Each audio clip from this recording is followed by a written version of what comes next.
Hi, and welcome to IC Data People. Our guest today is Isabel Yang. People don't typically think of law as a quantitative discipline or lawyers as data experts, but Isabel's carved out a niche bringing legal into the data landscape.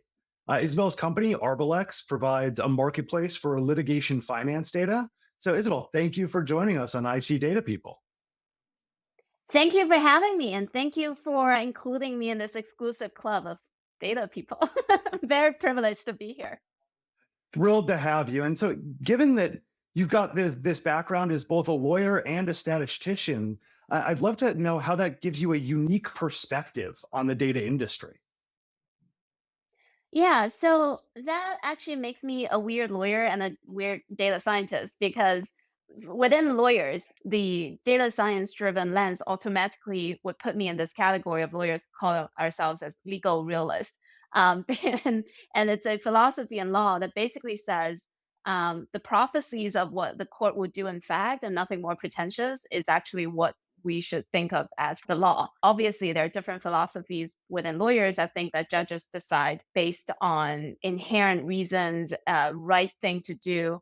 But as a data person, we kind of think of judges' decision as pattern spotting and adherence to historical tendencies and traditions that can be quantified using data. And then as a data person, I kind of think of cases as just like any private asset class, which is a stream of cash flows that have uncertainties that can be modeled and those risks can be priced and returns can be quantified. And so I kind of fall into the minorities in both worlds. Isabel, thank you. This is great. And legal and data are actually two very different perspectives. So, my first question is how do you productize that? And the second is what is the biggest challenge in productizing data and legal? I think that's a phenomenal question. I think it just depends on who's the audience and what do you think is the value of that intersection between legal and data is for that audience. So for lawyers, I think the biggest value add from data-driven insight is an extension and augmentation of their existing industry expertise. Anytime you go to a lawyer, the first question in your mind is, what are my chances of success? Have you seen a case like this? Right. So we simply offer the most extensive historical data to actually back up the lawyer's judgment. So it's not too different from how lawyers are already thinking about the law. It's just for the first time they have a quantitative universe to support those judgments. And then from the investor's perspective, all the buy side analysts that you guys work with, anytime there's a high stakes litigation, big judgment, pharmaceutical, Jules currently is in Minnesota courthouse, opioids crisis, anything that's in a high stakes litigation realm, it has a market, it's automatically a market moving event, right? It's just currently they think of those as, just one of the many events that they need to keep tabs on. But with our data, you can actually get ahead of it and use the same predictive insights that lawyers use to advise their clients to actually generate some band of uncertainties to think about how this pending lawsuit will influence the tickers that is currently in your portfolio. So it's actually it's the same technology, but very different use cases that I find fascinating. So depending on who I'm talking to, I'm emphasizing on the different aspect of the product.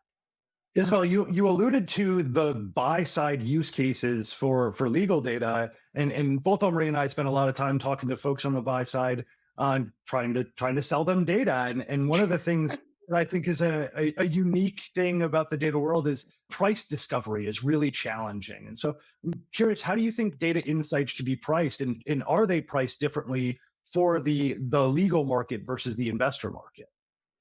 Yeah, so in legal market, I think it's harder because it depends on if the lawyer think of the insights as an extension of their make them a better lawyer, in which case that they are happy to incorporate that as part of the services that they offer, or they think of it as a substitution of their advice, meaning it might eat into their billable hour revenue, right? So depending on what kind of lawyer you're talking to, their willingness to pay completely differs. On the hedge fund side, I think it really just depends on how they think that they can use this insight to make money. I constantly, one of my biggest philosophies, I would love to have skin in the game, right? So for litigation finance, the type of funds that we work with, I've always advocated for, I'm happy to waive some portion of the subscription fee if you let us take part in some of the upside that is generated by our insight to strengthen that alignment. But those are kind of propositions that I put forward to our buyers. And ultimately, I think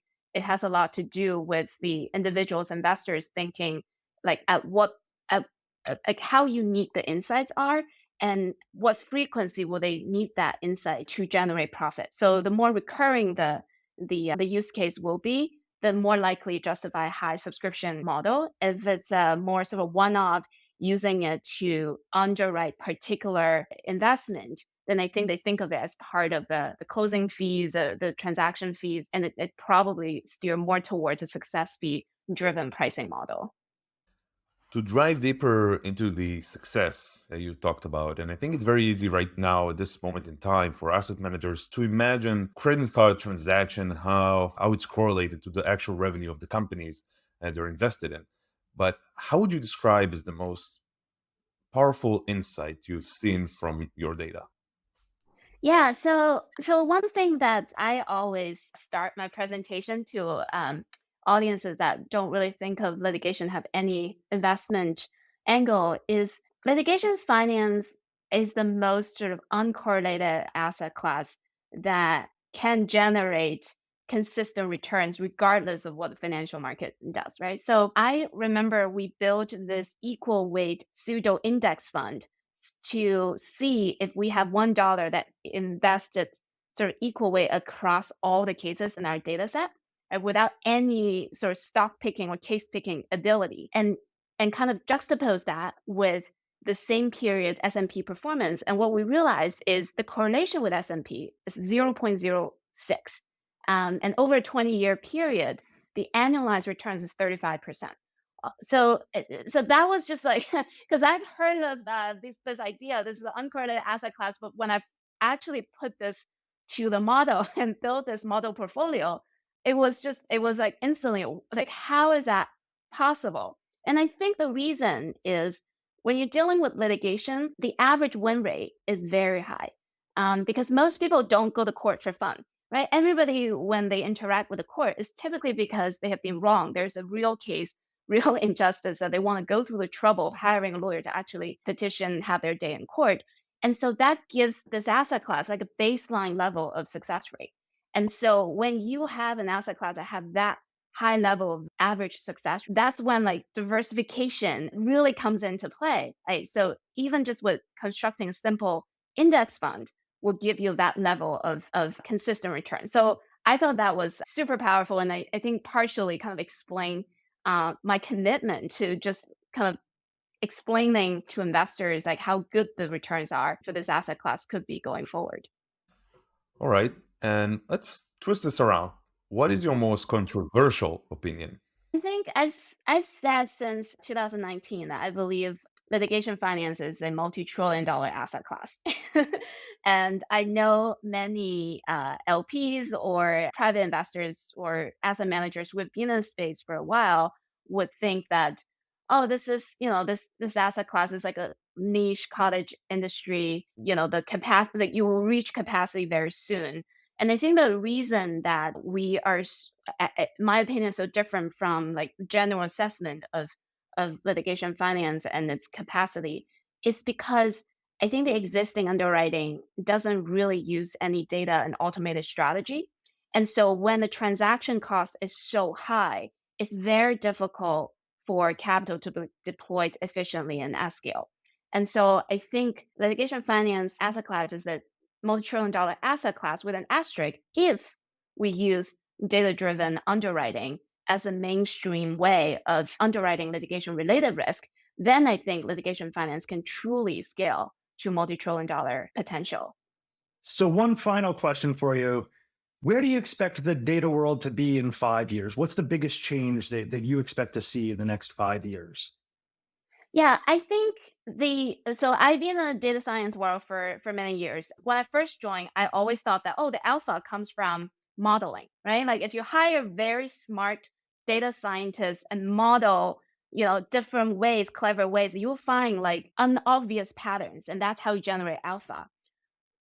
Right now, I begin to think that anyone who have a grasp at scalable data engineering infrastructure, that they can instantly convert a large quantity of unstructured data into a set of feature bank that models can ingest. I think that's where the alpha comes from. And I think it's the data industry will kind of change more towards an emphasis on ML ops, engineering infrastructure, to think about what things, like such as cases, right? Pleading documents, there's data in there, right? How do we use data engineering techniques to transform something that doesn't even look like data into a set of CSVs that are readily ingestible by data scientists and those fancy ML models that you guys are so used to? I think that's where the data industry will generate the highest margin of returns is going to come from. If you're just buying ready to use data sets and then try to model in clever ways, I think that market is quite saturated. That's great, Isabel. Thank you so much for joining us on IC Data People. Thank you so much for having me.